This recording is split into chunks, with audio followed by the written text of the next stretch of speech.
have rulers and buildings with us.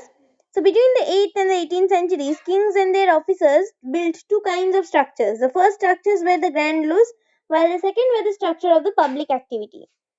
So the king, during the 18th and 8th and 18th centuries, between the 8th and 18th centuries, built structure for their own living and for the publics also. Engineering skills and construction. Monuments prove an insight into the technologies used for construction. Between the 7th and the 10th centuries, architects started adding more rooms, doors, and windows to buildings. So they started now. Earlier there was only one room in one building, but now they started more rooms, doors, and windows to a building. Okay, roofs, doors, and windows were made by placing a horizontal beam across two vertical columns, a style of architecture called the trabit or cobbled. Okay, so you will see in your house also, you are also having a horizontal beams. Okay, and over that you place vertical columns. You see in your house, you will see that style of architecture also in your house today also lying. Okay, two technological or stylish development for the 12th century are architectural form and use of landscapes to made with stone chips that leads to faster construction.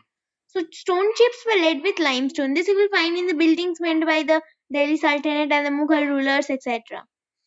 Buildings, temples, mosques, and tanks.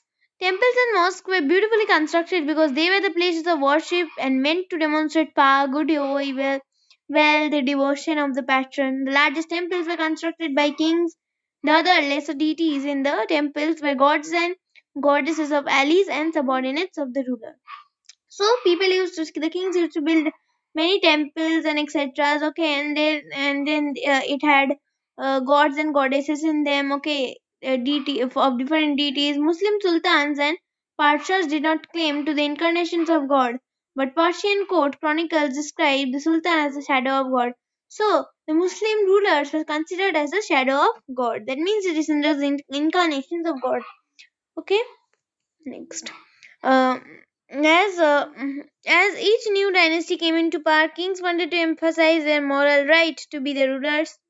Okay, so new dynasties came into power, and kings wanted to bear their moral to emphasize their moral right to become the rulers. Okay, it was widely believed that the rule of just a king would be an age of plenty when the heavens would not withhold rain. Means the rule of a just king will be plenty, will lead to plenty of progress, plenty of crops and etc. Where the king would not hold behold the heavens to the heavens would not behold rain. That means more of agricultural produce and etc. Why were the temples destroyed? Since kings built temples to demonstrate their devotion of God and their powers and wealth, they attracted and targeted these buildings when they attached one other's kingdoms. Suppose the what suppose one Muslim ruler came and attacked a Hindu ruler, so he will obviously destroy temples because okay, you know that Muslims they have 10 mosques in them, but then they do not have the portrait, or no, so not the portrait, the ideal of God in the temples. Okay, they do not have they did not make the ideals of God as we Hindus make. Okay, the ideal of God. Okay, so that's why temples were destroyed. So they targeted these buildings. And wealth was also there, right? So everybody used to raid these temples first of all because wealth was there in huge concentration. In the early 11th century, when the Chola king Rajendra I built a Shiv temple in his capital, he filled it with prize statues seized from the defeated rulers. So this Rajendra I filled the statues of the deities, filled them with the statues of the deities of the defeated rulers. So they also built temples, and Rajendra I they destroyed the temples obviously. Gardens, tombs, and fort. Under the Mughals, architecture became more complex.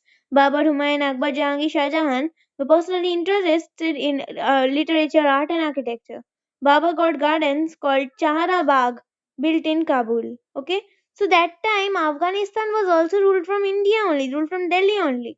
Okay, so Babur got gardens from Chahara Bagh in Kabul. It was built in Kabul.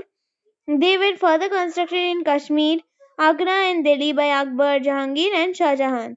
Akbar's architecture is visible in his father Humayun's tomb. So Akbar built Humayun's tomb. Okay, and it's visible there is how did Akbar meant everything. Under Sajan, Mughal architecture was fused in a great harmonious synthesis. The ceremonial halls of public and private audience, Diwani Khas and Diwani Am, were carefully planned. Red Fort was built by Shah Jahan, Taj Mahal was built by Shah Jahan. Shah Jahan adopted the Chara Bagh technique in the layout of Taj Mahal. Okay, so the Chara Bagh technique, which his great grandfather constructed, he took that out into Taj Mahal. You will see the gardens of Taj Mahal, the grandest architecture accomplished in his reign. Okay, it's one of the seven wonders of the world also. Region and empire. As the construction activities increased between the 8th and the 18th century, there was also a considerable sharing of ideas across the regions. In Vijayanagar, for example, the elephant stables of the ruler were strongly influenced by the architecture found in the adjoining sultanates of Bijapur and Golconda. So the elephant stable of the rulers of Vijayanagar also they took it from the sultanates of Bijapur and Golconda. We also see that Amer Fort is mostly influenced by the Red Fort. Okay, where there is also Diwani Khas and Diwani Am, here is also Diwani Khas and Diwani Am. Same style of architecture. Okay, so that means those Hindu rulers were also being influenced by these Muslim rulers. Okay, we see Akbar who is doing great briefentry with the rulers of Jaipur. And therefore, when I went to Jaipur, I saw that the Amer Fort also had Diwani Am, Diwani Khas, Sheesh Mahal. Sheesh Mahal is one of the Hindu, that's okay. But then it was having Diwani Am and Diwani Khas, which was also in Red Fort. You will see if you go there. Okay. So in Vrindavan near Mathura, temples were constructed in architectural styles that were very similar to the Mughals in Fatehpur Sikri. So this Muslim architecture, this Persian architecture also influenced the Indian architecture. Okay. So next, the creation of large empires has brought different regions under their rule. This helped in the cross-fertilization of artistic forms and architectural styles. This cross-fertilization of artistic forms and architectural style where creation of large emperors was also there. The Mughals adopted the Bangla Dome in their architecture. So you will see when I visited the Mathura temple, okay, then I saw that the Mathura's temple also you will see as the mosques have no oh in the above they have no dome shaped type thing. You will see it in almost every architecture of the Mughals.